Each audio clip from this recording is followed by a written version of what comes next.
Now that we've talked about arithmetic, let's move on to logical operations. Now these are operations that occur on logical true or false.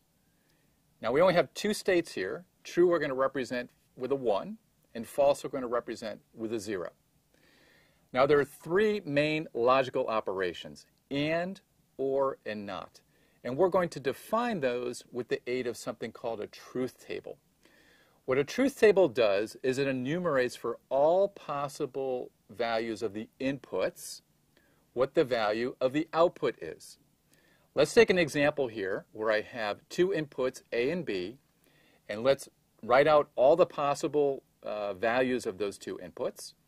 And then let's then write down what the AND of those values is. Here's the start of my truth table for A and B, where I'm getting the AND result of A and B. With A and B, with two values, we only have four possible values of those. 0, 0, 0, 1, 1, 0, and 1, 1. Now the definition of the AND is I have a 1 for an AND only if all of the inputs are 1. So you can see here with A and B that only in the last row of my truth table am I going to put a 1 for A and B, because that's the only example where I have all inputs being a 1. So I have 0, 0, 0, and then finally in my last row of the table is where I have a 1 because all of the inputs, in this case 2, are a 1.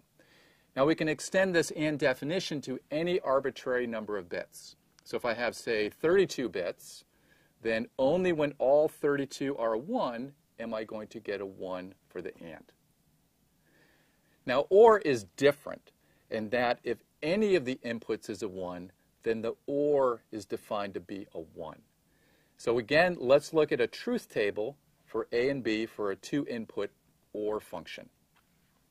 Again, I have four possible values of A and B. And now wherever I see a 1, then the OR is going to be a 1. So in the first row, I don't have any 1s, so the OR is 0. But in the last three rows, I have at least 1, so OR is a 1.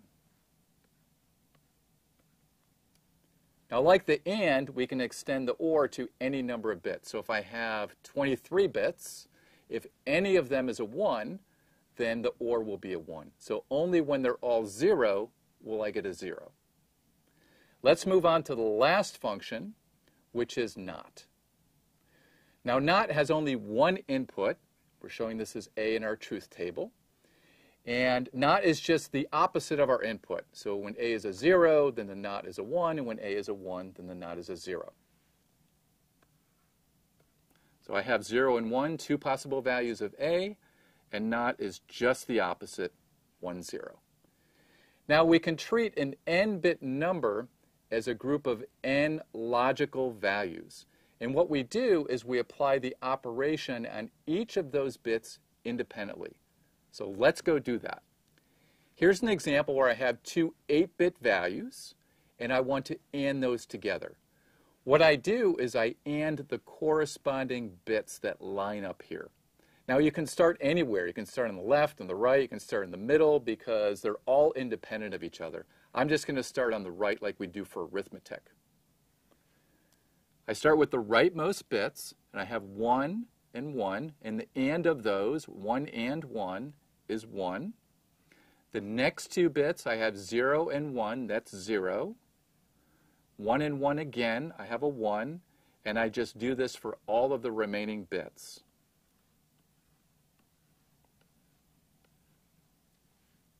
Now, AND is useful for clearing bits. Now, sometimes we just want to use a certain number of bits of our total value. So, for example, if I have a 16-bit value and I only want to focus on the right 7 bits because, let's say, that's the representation for ASCII, then I might AND the leftmost 11 or 9 bits, I should say, with zeros. And then all I'll have in that 16-bit value is a 7-bit, equivalent of a 7-bit ASCII value. Now that works because when I AND with 0, then I clear the bit. I force the bit, no matter what it is, I force it to 0. If I AND with 1, then I have no change.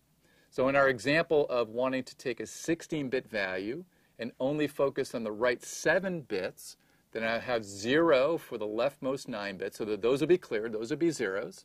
And then I would put 1 for my rightmost 7 bits, and those with the value that I have, that 16-bit value, and that will make sure that I have a 7-bit ASCII value. Now let's talk about OR when we're doing an OR on 8-bit values, just like we did for AND. We do the same procedure for these 8-bit values, except now we're talking about OR rather than AND. I'm just going to start from the right just like I did before. 1 OR 1 is 1. 0 or 1 is 1. So wherever I see a 1 in either the top or the bottom value, then I put a 1, otherwise I put a 0. 1, 1. Here I have 2 zeros, so the OR is a 0. Again a 0.